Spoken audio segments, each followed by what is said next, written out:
नमस्कार, भारतीय न्यूज़ 24 से मैं हूं विष्णु वर्मा और आप देख रहे हैं भारतीय न्यूज़ 24 निर्भीक आवाज़। जिला अधिकारी कार्यालय आगरा पर आज लोकतंत्र सेनानी संघ जिला आगरा के पद अधिकारियों ने अपना ज्ञापन सौंपा, जिसमें 1975 में जब लोकतंत्र की हत्या कर श्रीमती इंदिरा गांधी द्वारा आपातकाल की घोषणा की गई थी, तब अनेक युवाओं और वरिष्ठ नेताओं ने इसके विरुद्ध जन आंदोलन कर लोकतंत्र की स्थापना हेतु कारागृह में रहकर यातनाएं सही थीं।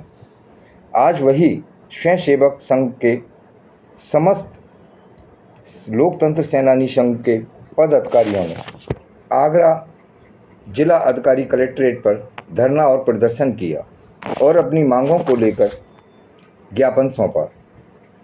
कलेक्ट्रेट बार पर आज जिला अधिकारी महोदय को सभी लोकतंत्र सेनानी संघ के पद अधिकारियों ने मुलाकात की और अपना ज्ञापन सौंपने के लिए वहां धरना। जगह लोकतंत्र सेनानी हूँ, मैं अध्यक्ष हूँ। हमने ज्ञापन दिया है मुख्यमंत्री जी के लिए, तो विशेष हमारी समस्याएं आवश्यकताएं थी, उसके लिए दिया ज्ञापन। समस्याएं को भी ऐसा नहीं, हमारा तो हमारा गोल्डन कार्ड नहीं बना अभी तक। 1 वर्ष से सरकार ने खुद डाटा इकट्ठा किया है, लेकिन 1 वर्ष हो गया, प्रशासन ने भी इसकी तरफ ध्यान ही नहीं दिया। उसके लिए मुख्यमंत्री जी को लिखा है हमने। और जहाँ तक आज की बात है, आज 25 जून को इंदिरा गांधी ने लगाई थी इमरजेंसी, हम सब लोग जेल गए थे। काला दिवस के रूप में हम बनाते हैं इसको जी। हाँ, 25 जून को इमरजेंसी लगाई थी, रात को 12 बजे लगी थी। 25 जून रात्रि को इंदिरा गांधी जी ने, श्रीमती इंदिरा गांधी ने, प्रधानमंत्री उस समय थी, उन्होंने इमरजेंसी लगाती थी, आपातकाल घोषित कर दिया था। रातों रात सारे नेताओं को घर से उठा लिया था। फिर उसके बाद हम लोग सत्याग्रह के रूप में एक एक करके ग्रुप के रूप में हम जेल जाते थे। आज हमने ज्ञापन डीएम साहब को दिया है। केवल हमने मुख्यमंत्री जी से कुछ विशेष डिमांड की है। हमारा एक तो गोल्डन कार्ड अभी तक नहीं बना है, जो 1 वर्ष से इन्होंने विवरण ले लिया था हम लोगों से, और अभी तक उसकी कोई सम्मान राशि भी थोड़ी सी बढ़ाई जाए, महंगाई का दौर है। उसके अलावा भी बस में सुविधाएँ जो है परिवहन मंत्री ने कहा है, और हमें स्वतंत्रता सेनानी के समकक्ष का हमको सहयोग मिलना चाहिए सरकार के द्वारा। हमने घोषणा पत्र में भी स्वतंत्रता सेनानियों की संख्या अब नगण्य हो गई है। लोकतंत्र सेनानी, हम भी तो लोकतंत्र सेनानी हैं। लोकतंत्र की रक्षा के लिए हम सब लोग जेल गए थे। आज का ज्ञापन देने के बाद आगे की क्या तैयारियां हैं आपकी? आगे के हम मुख्यमंत्री जी से मिलने जाएंगे लखनऊ, उनसे हमने समय मांगा है। बाकी जैसा भी हम देश में लोकतंत्र की व्यवस्थाओं में देखने के लिए हम लोग हमेशा सक्रिय हैं। लोकतंत्र स्थापित हमारे देश में, आज लोकतंत्र बहुत अच्छी स्थिति में है, और हम चाहते हैं कि शहर की स्थिति। बीजेपी ने विधानसभा चुनाव में वादा किया था। अपना परिचय देते हुए बताइए। मेरा प्रमिल किशोर अग्रवाल, आगरा से लोकतंत्र रक्षक सेनानी हूँ मैं। और ये मैं कहना चाहता हूँ कि बीजेपी ने विधानसभा चुनाव में स्वतंत्रता सेनानी के समकक्ष दर्जा देने की घोषणा करी थी, अभी तक इसको लागू नहीं किया गया। हमारी आप बहुत विनम्रता है कि इसको जल्दी लागू किया जाए। वो लेने के अभी कॉपी दे रहे हैं हमारे प्रांतीय उपाध्यक्ष जी। अपना परिचय देते हुए पूरा। मेरा नाम चौधरी छिद्दी सिंह, मैं प्रदेश का उपाध्यक्ष हूँ लोकतंत्र संगठन का। अब हम जो ज्ञापन दे रहे हैं उसमें हमारी कुछ हम लोगों की आवश्यकताएं, क्योंकि अब जितने लोकतंत्र रक्षक सेनानी थे उनमें से बहुत परसेंटेज रह गई, और हमने माननीय मुख्यमंत्री जी को ये ज्ञापन दिया है कि जो स्वतंत्रता सेनानियों को जो सुविधा दी जाती थी वो अब हमारे बचे हुए साथियों को वो सुविधा दी जाए। तो वो स्थान रिक्त पड़े हुए हैं, क्योंकि स्थान रिक्त पड़े हुए। आरक्षण 2% का आरक्षण हमारे बच्चों को वो आरक्षण का लाभ दिया जाए नौकरियों में।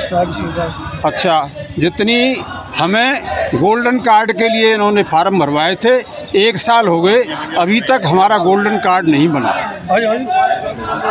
दूसरे, ये बसों में हमें जो सुविधा निःशुल्क दी जाती है उसमें कुछ बसों को, एसी बसों को उन्होंने रोक दिया है।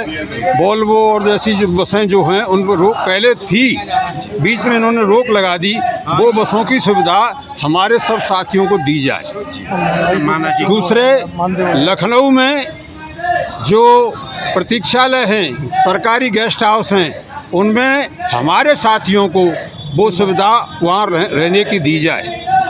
हमारा मानदेय जो हमें जो पेंशन मिल रही है, केवल 5,000 रुपया योगी जी ने बढ़ाया है।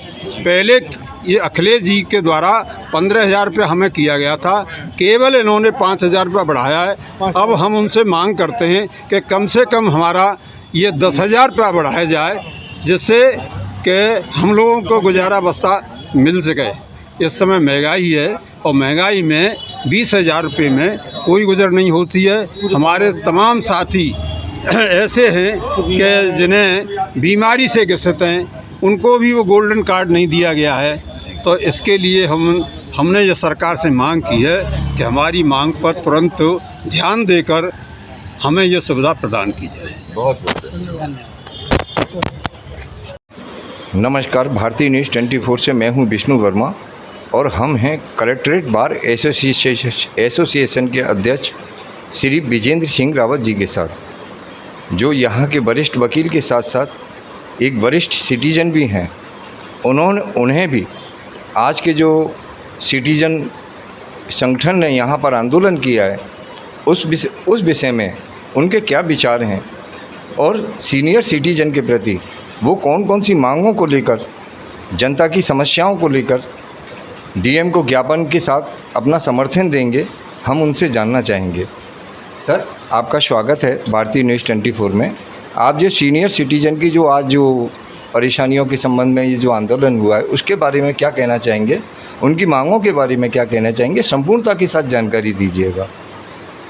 ऐसा है कि आज जो है उत्तर प्रदेश के सीनियर सिटीजन एसोसिएशन है, उनके पदाधिकारियों ने जिलाधिकारी महोदय को ज्ञापन दिया है अपनी मांगों को लेके कि जो सुविधाएं उनको मिलनी चाहिए वो नहीं मिल रही हैं।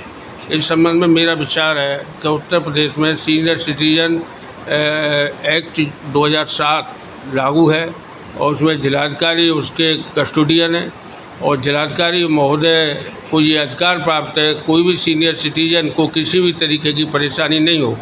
और आगरा में कमिश्नरेट प्रणाली लागू है, तो कमिश्नर को का भी ये उत्तरदायित्व है कि वो हर थाने में सीनियर सिटीजन का रजिस्टर तैयार कराएं और उनकी समस्याओं को उसमें अंकित करें। लेकिन आगरा में प्राय ऐसा देखा जा रहा है कि न तो कमिश्नरेट प्रणाली में ये लागू हुआ है senior citizen act Uttar Pradesh का और न ही जिलाधिकारी महोदय के समक्ष। जिलाधिकारी न्यायालय में कुछ केस हैं, 150 केस आगरा में हैं, लेकिन इसका जो है अपील कोर्ट है जिलाधिकारी आगरा, जो छठी मजिस्ट्रेट है उसको सीनियर सिटीजन के हित में और उसके कल्याण के लिए और उनकी समस्याओं के निवारण के लिए अधिकार प्राप्त है एक्ट के अनुसार। ये एक्ट है, इसमें पूरा अधिकार दिया हुआ है इस एक्ट के अंतर्गत कि सीनियर सिटीजन के लिए जो जो सुविधाएं सरकार ने दी है, लेकिन धरातल पे ऐसा कुछ नहीं देखने को मिल रहा है। तो इस प्रकार सीनियर सिटीजन बसों में उनको रिजर्वेशन और जो है रेल में रिजर्वेशन, लाइन में रिजर्वेशन, गैस लेते में रिजर्वेशन, जो जो सरकारी भीड़ तंत्र में जो अपने वरिष्ठ लोगों को जो सुविधाएं मिल सकती हैं वो एक अच्छे समाज का ये उत्तरदायित्व है कि वो दें। लेकिन सरकार ने जो एक्ट बनाया है उसका पालन उत्तर प्रदेश में हो ही नहीं रहा है। जब पालन नहीं हो रहा है, लोगों को यही नहीं मालूम है कि सीनियर सिटीजन एक्ट में मुकदमा लाया जा सकता है, लेकिन जिनको कुछ है लोग उनको मालूम है तो वो मुकदमा दाखिल कर रहे हैं और उनको मिल रहा है थोड़ा बहुत। मतलब यह है मेरा कहने का 10% लोग ही इस सुविधा को प्राप्त कर पा रहे हैं, 90% सिटीजन जो है घर पे अपनी परेशानियां भुगत रहे हैं। मेरा सरकार से और माननीय मुख्यमंत्री श्री योगी जी से निवेदन है कि जो senior citizen act 2007 Uttar Pradesh में लागू है उसका अच्छे पालन कराएं और सीनियर सिटीजन जो हमारे गणमान्य। आपका मतलब कहने तात्पर्य यह है कि तमाम सुविधाएं ऐसी हैं सरकार की ओर से जिनसे सीनियर सिटीजन को उनका लाभ ही नहीं मिल पा रहा है। नहीं मिल पा रहा, जो सरकारी सुविधाएं, बहुत सी जानकारियां नहीं है सीनियर सिटीजन को, वो लाभ से वंचित हैं, बहुत से कारण हैं। ऐसा है उनको मालूम ही नहीं है कि सरकार ने एक एक्ट बना रखा है सीनियर सिटीजन एक्ट 2007, तो उसका उसमें जो सुविधाएं दी हुई हैं वो सरकार द्वारा दी जानी है, जिलाधिकारी के माध्यम से, कमिश्नरेट पुलिस के माध्यम से। वो सुविधाएं उन तक जागरूकता के अभाव के कारण उनको नहीं पहुंच पा रही हैं और उनका कोई पालन ही नहीं हो रहा है किसी भी तरीके से। मैं देखता हूँ रोज़ बड़े बूढ़े बुजुर्ग लोग यहाँ आते हैं, हमारे यहाँ रोज़ कहते हैं मैं घर से लड़के ने बाहर निकाल दिया, मुझे वहाँ धक्के पड़ गए, मेरा घर छीन लिया, मेरी ज़मीन पर कब्जा हो गया, मेरे बैंक से मेरे साथ में धोखाधड़ी हो गई, मेरे बैंक से पैसे निकाल लिए, मुझे पेंशन नहीं मिल रही है, सरकारी पेंशन नहीं मिल रही है, मेरे लड़के ने मुझे बाहर कर दिया है, भाइयों ने संपत्ति छीन ली है। इस प्रकार की तमाम समस्याएं सीनियर सिटीजन के साथ हैं और उसके बाद कुछ सरकारी सुविधाएं, तो दोनों में से एक का भी उनका उपाय नहीं किया जा रहा है। इसमें सबसे बड़ी वजह ये है कि जो जिला प्रशासन है उनको ये मालूम ही नहीं है कि हमको ये अधिकार है। जब जिला प्रशासन को ही नहीं मालूम है कि हमें अधिकार है तो उनका पालन कहाँ से होगा। और ये जो आज आंदोलन हो रहा है, बस यही आंखें खोलने के लिए आंदोलन हो रहा मैं है। इसका समर्थन करता हूँ और भविष्य में सीनियर सिटीजन सोसाइटी के लोग मेरे पास आएंगे, हालांकि मैं भी सीनियर सिटीजन ही हूँ, लेकिन फिर आएंगे तो मैं उनके साथ खड़ा हो जाऊँगा, क्योंकि मैं वर्किंग में हूँ या अध्यक्ष हूँ bar association, district bar association का, तो हम उनका पूरा सहयोग करेंगे वरिष्ठ जनों का। और हम तो हमेशा वरिष्ठ जनों से फ्री सेवा करते हैं। हम वरिष्ठ लोगों से कभी कोई फीस नहीं लेते, कभी कोई मुकदमा लग जाता है तो उनका सहयोग करते हैं। जितना सहयोग हमारे से हो सकता है हम वरिष्ठ जनों का सहयोग शुरू से करते रहे और करते रहेंगे।